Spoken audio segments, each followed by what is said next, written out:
Welcome back to another deep dive. Today we're plunging into a topic that I think touches almost everyone, especially in professional life, the relentless pursuit of perfection. It's often celebrated, right? We talk about high standards, excellence, but, well, when does that commitment to being flawless actually cross a line and become, a trap? Our deep dive today unpacks insights from a fascinating source exploring the psychology of good enough. Our mission to really dissect the psychological forces driving perfectionism, explore how it impacts organizations, especially in the rapid-fire world of agile product and service management and AI. And most importantly, equip you with practical strategies to find that sweet spot, that good enough, that genuinely maximizes value without sacrificing quality. So yeah, get ready to challenge a core belief. When is perfect actually the enemy of good? Okay, let's unpack this. Perfectionism, my gut reaction is always, isn't that a good thing? High standards, attention to detail. But our source makes a really clear distinction between healthy excellence and the perfectionism trap. Where does that line get blurred psychologically? That's a crucial question. And you're right, aspirations, striving for excellence, those are undoubtedly positive.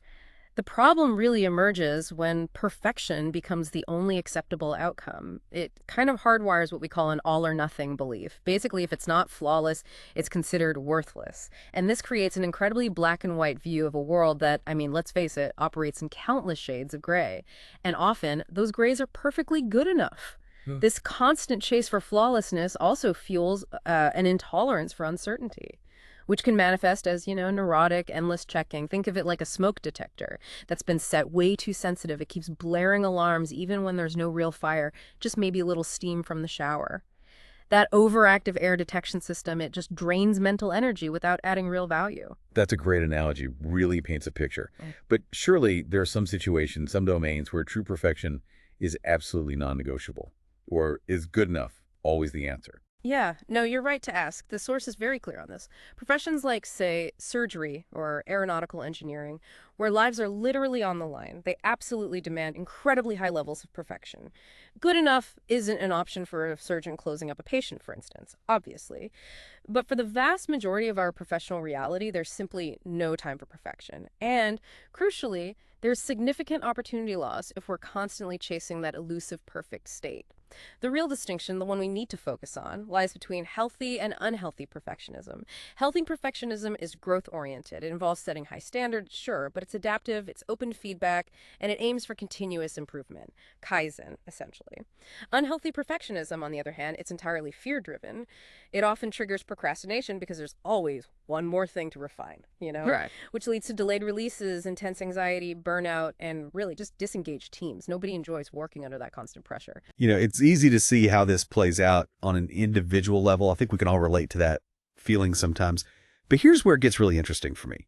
How do organizations, sometimes without even realizing it, actually foster these perfectionist behaviors?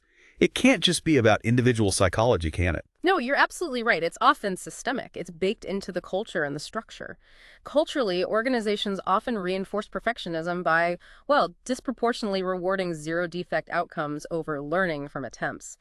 If the focus is always on who shipped the most polished feature, it inevitably creates this kind of competitive dynamic. Instead of viewing each release as a learning opportunity, which in agile product management, it absolutely should be, teams become obsessed with perfection to sort of win the internal game. And leadership signals play a massive role here. If the top continually emphasizes only flawless approaches, it sets an expectation for black and white thinking about work rather than embracing iterative progress. Then structurally, we often see things like rigid approval gates and these incredibly long sign-off chains. This creates immense pressure for teams to get everything perfect on the first try, just to avoid those painful, drawn-out delays. Oh, yeah, the endless review cycles. I've seen that. Exactly. And another big one is heavy documentation requirements before even basic demos.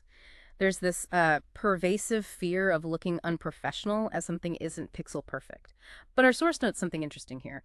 If expectations are set correctly, customers are often remarkably understanding, sometimes even excited by early, imperfect glimpses. They often provide incredibly valuable feedback from that raw, early perspective. And finally, a lack of incremental delivery paths means small wins get completely overlooked. Teams aren't benefiting from the positive progress they are making, no matter how small or imperfect it might seem. Wow. Okay, so this mindset sounds like it could have a truly significant impact, especially in the world of agile product and service management.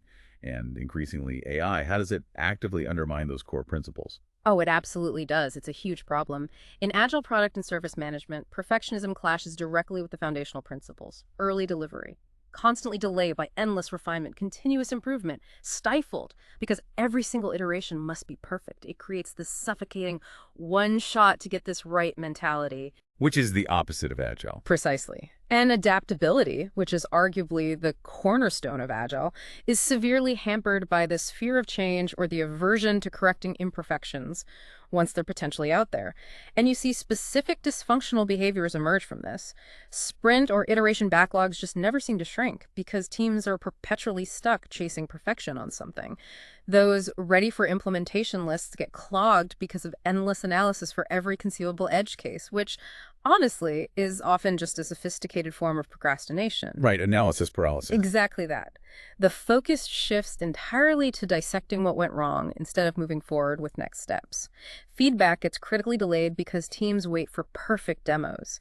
This means missing out on vital opportunities to pivot based on real user input. Yeah. I've actually seen transparent teams show imperfect early work in progress to stakeholders. And the stakeholders, they responded with incredible focus on the positives, provide truly helpful input, and sometimes even confirmed that some planned features weren't needed at all. That's amazing. That's real partnership.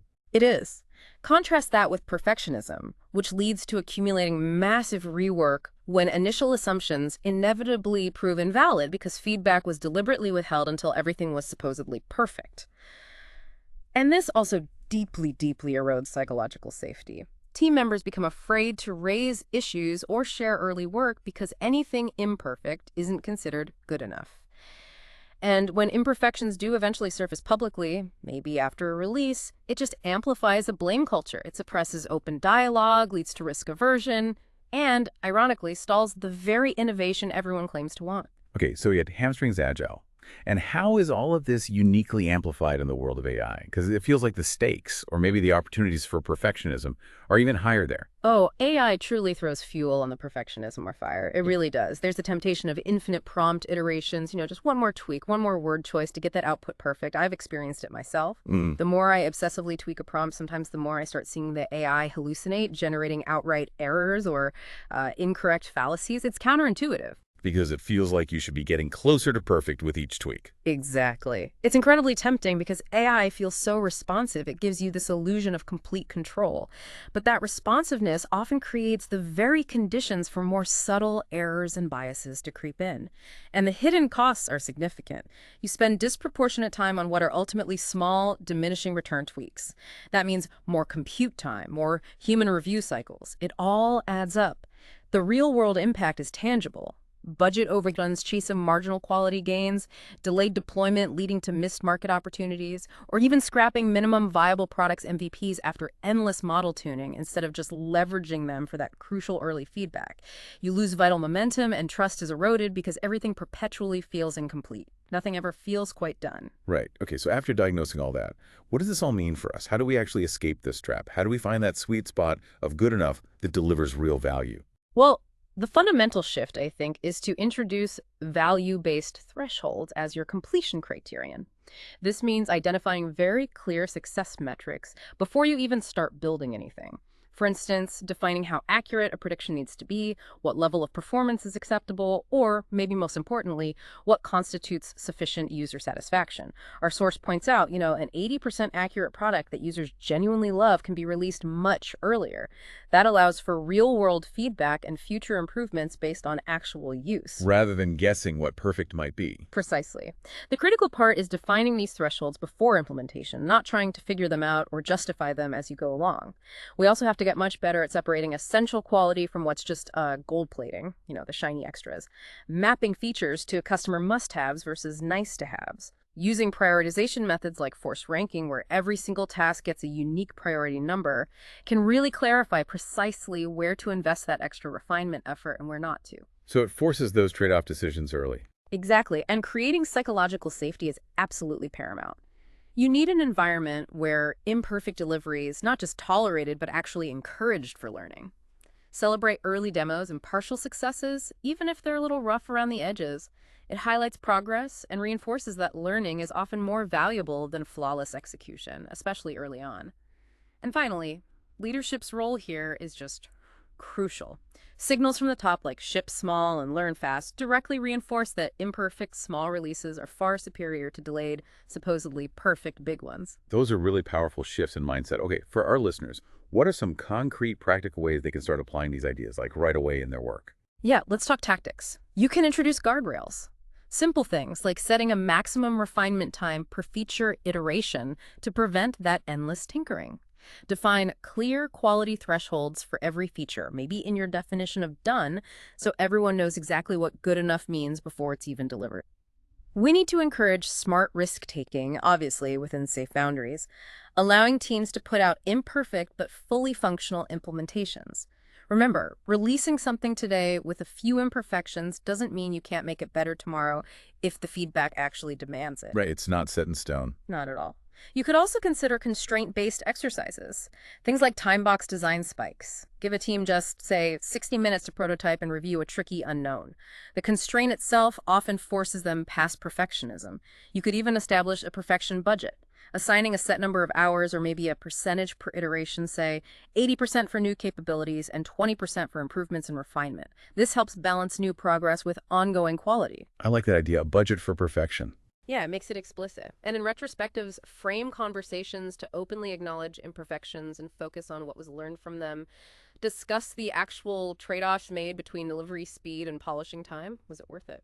And critically, always value delivered effort and ask your customers. Celebrate every delivered piece of value, even if it's imperfect. Then ask your customers, did that extra 20% of perfection truly add significant value? Or was the 80% good enough actually sufficient? Or maybe will they actually prefer more features sooner? Most often, you'll find customers prioritize new capabilities and faster delivery over absolute polished flawlessness. And look, this isn't about promoting mediocrity, just to be absolutely clear. Nobody wants that. It's about strategically balancing that very natural human desire for high quality and pride in our work with a smart allocation of effort. It allows for continuous improvement for Kaizen, but in a measured way that doesn't get in the way of delivering real value as quickly and effectively as possible. What a fantastic deep dive.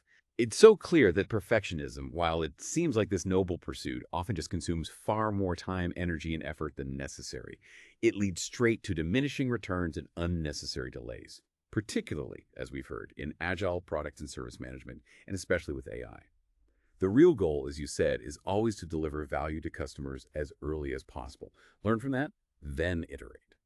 So, as you go about your work this week, maybe consider this. What small imperfection in your current whip, your work in progress, could actually be a powerful learning opportunity? Or perhaps even a path to earlier, critical value for someone else. If you'd like to dive even deeper into these concepts, including the principles of Kaizen and fostering a culture of continuous improvement, you'll find links to the source video and more information right there in the description below. Thanks so much for joining us, and we look forward to our next deep dive.